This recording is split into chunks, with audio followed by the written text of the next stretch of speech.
Way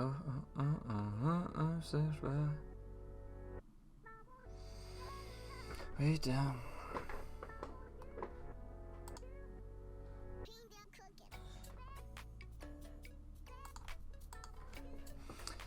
How's it going, my truant people? Dr. Slacking, the Slacking Doctor, back with week 2 of the ABC, and this week we're going up against my man Obo and his Indiana Incineroars, I want to say.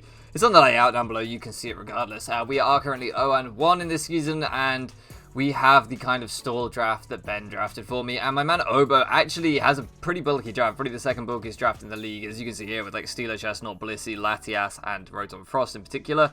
Mimikyu's not super bulky, although I think its highest stat is still its def. But nevertheless, yeah, definitely pretty bulky team on both sides here. So this week, because we were going up against a very bulky team, I decided, 1, to do post-com because it'd be faster, and 2, to basically just run full stall. This team is all bulk and all hazard stack. I've put it on fast. We're just going to talk it through very quickly. I decided to lead it with the Klefki because it's my best lead against the Rotom, which I thought looked pretty likely, and I wanted to get hazards up as early as possible. I'm going to pivot into Zard here, try and Fire Spin trap the Blissey and Toxic that and wear it down.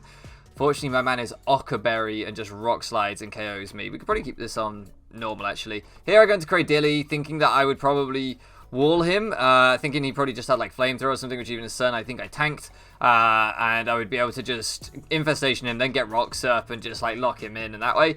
As she goes for the heavy slam, this is a really poor play by me. I don't know why I did that. So I basically give him my rocker for no good reason. I've also given him my Charizard Y. It was great prep by Obo to bring the Ockerberry Rock Slide, but yeah, I've got nothing from this whatsoever, and I'm looking at my team like, shit, how do I break Celesteela without Zard? My whole plan was just to trap Blissey with Zard. I didn't really think about needing to break this thing with it. I just thought it would die to a fire attack. I didn't really think about how weak Fire Spin was or anything. Never really crossed my mind. Goes for sub here, and that puts me in a really bad position. I mean, fortunately, Tony does all this thing as he doesn't have the flamethrower. He has sub instead, which is really, really nice to see. But yeah, this is definitely a pretty tricky situation for us. I can synthesis up, but he's now at the point where he's doing quite a chunk to me, and if I get a crit at any point, we're in a bit of a tough situation. We can put this back on fast. Kind of speed through this a little bit. Eventually, I'm just going to start clicking knockoff again because that will wear him down. You can see there it says Fire Spin infestation of my opponent, and he isn't actually trapped. This was just some sort of graphical error with Draft Frontier at this time. Here we can just pivot out into the Umbreon and the Lati. This thing was my best set of the game. This thing was really built to take on Carmine Latias because we have Psych up so that we can steal its boosts. And then we have Laser Focus so that we can use its boost and crit through it, guaranteed. As you can see, that does a whole load. He can go Roost up here, but I can just Psych up, steal the boost. I can then Laser Focus again, and I can crit again. This set just completely 1v1s this Lati. Definitely pretty heat. I was really, really proud of this set. I thought this set was dope. Otherwise, I just got a 6-0 by Carmine Lati. So yeah, I was pretty proud of that one. Didn't bring Haze on Pex, don't know why. So we're just going to fire for Scold here and try and fish for a burn. We don't get it. Mimikyu can 100% break through my team if I'm not careful. I don't really have anything to do it, so I just have to keep spamming Scold and go for the burn. We do get it second time for asking. It's like, oh, thank God. We can just recover back up now to near full. Tank this hit and Scold again. And my opponent is slowly getting worn down by the burn. So we definitely got a little bit lucky snagging the burn here, but I guess we were always going to get probably 2 to 3 Scolds off, so we always had a decent chance, statistically speaking. But yeah, still glad we got it. So best hazard, the Toxapex is out here, claims a KO. I'm able to just go into Umbreon on the Mist Blizzard. You can see from how much damage this does that we were always taking 2 anyway, so it didn't really matter too much. Sorry about the cut there, guys. I got a phone call come through and I listened to music in my headphones from my phone. So it was like I had someone talking in my ear while I was trying to do that last turn. So I apologize about that. Regardless, you can see the Blizzard didn't do very much. So we managed to get back to full. Here I just laser focus so that I can get a crit off on something, but my opponent goes into Chestnut. So I'm just like, damn, okay, never mind. I can pivot into this on it and go for a Toxic pretty easy. If my opponent goes into Celesteela, I can Scold and fish for a burn. Getting that residual chip would be really, really nice. Unfortunately, I'm not able to get a burn. I'm just going to fire off another Scold here. There's no reason not to particularly. So my opponent gets a sub up. That's fine. I've already seen I can wall them with Serena. So we go into Serena or the Rock Slide. We can click knock off here. We will live a Heavy Slam. We've already seen that. And we can eventually PP stall out the Heavy Slams. I think my opponent has 7 left. So that's pretty much my game plan at the minute, is to essentially stall out this thing's heavy slams. Because we have knocked it off, it doesn't have its leftovers. Eventually, hopefully I'll get a burn on it with Stealer. And at this point, we do have at least... I think we only have one spike up, if I'm not mistaken. Yeah, we have one layer of spike up. So the Chestnut and the Blissey don't come in for free, at least. And at some point, I desperately want to get rocks up. Here, I'm just going to pivot into this because my opponent can't make a sub.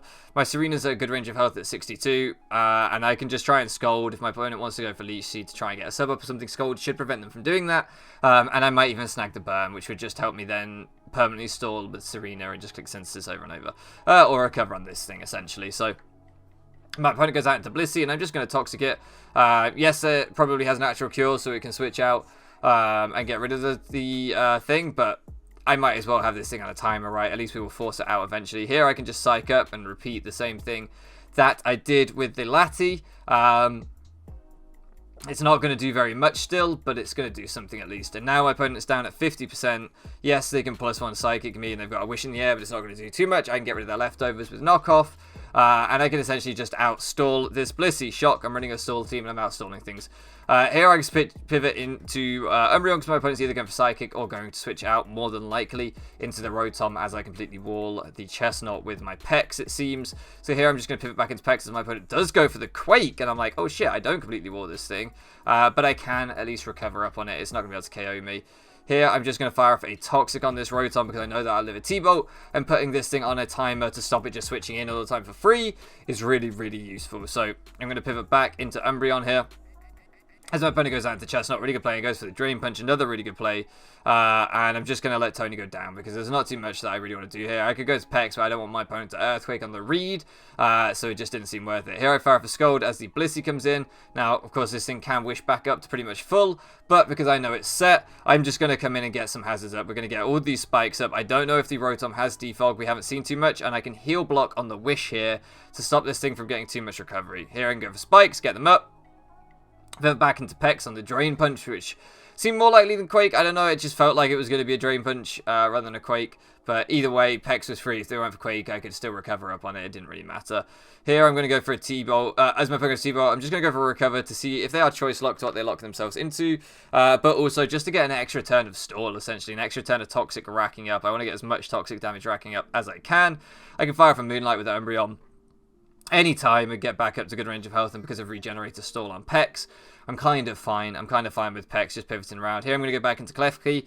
I can try and wall this thing and heal block it, but instead my opponent passes into the Rotom, so the Chestnut, as I go for the Iron Defense. Now, that was supposed to be Iron Head. I just misclicked on the build and got Iron Defense instead of Iron Head. Here I go into the this in case it is choice locked, because I can take 2 T-Bolts and I can finally get my rocks up. And here I pivot into the Rotom to scout if it isn't choice locked. Or into Pex, sorry, scout if it isn't choice locked, but it is choice locked. I think that's why it didn't just go for the Blizzard there on my Cradilly, I suspect. And I'm going to go for Cradilly this turn on the Blissey and try and get my rocks up, as I think I can do it pretty safely this time. I've been trying to look for an opportunity to do that, and I think we found one. My opponent is able to keep passing these wishes around, but that doesn't matter too much. Here I'm just going to go with the Pex because I can guarantee to get a Toxic off on this thing. Even if it clicks Earthquake when I'm at full, I can Toxic it. And now my opponent has 2 Toxic Mons. I have all my hazards up, and I can heal block. Or I can't heal block the Blissey, sorry, but the Blissey is so low it dies to hazards anyway. So I'm in a really good spot where only this Chestnut is left, and this Chestnut cannot really break my Toxapex very well. It goes for the Earthquake, and I'm just going to go for Moonlight here. If my opponent goes for Drain Punch, eventually I will kind of beat them down. But it turns out that the Chestnut is actually Scarf. So this whole time I've been playing around it trying to pivot, but it's just Scarf and can't win. So that's it, really. We are able to emerge with the 2-0 victory here. Shout out to Obo, played really well. Super nice guy. Really good friend at this point. Got a lot of time for Obo. But yeah, we are able to just win with this stall by essentially getting up as many hazards as we possibly can and then switching around to regenerate them on. It's disgusting. Expect to see this a lot this season. This was an 82-turn game. As you can see, this took a while to play, so I'm glad we didn't live comment. But hopefully you guys are excited to see me playing stall this season. I hate it, but I don't know. Maybe it's entertaining to watch someone set up hazards and switch for 82 turns. Who knows? Hashtag blame Ben down in the comments section. Thank you so much for loafing around with me, guys, and I'll catch you again next time.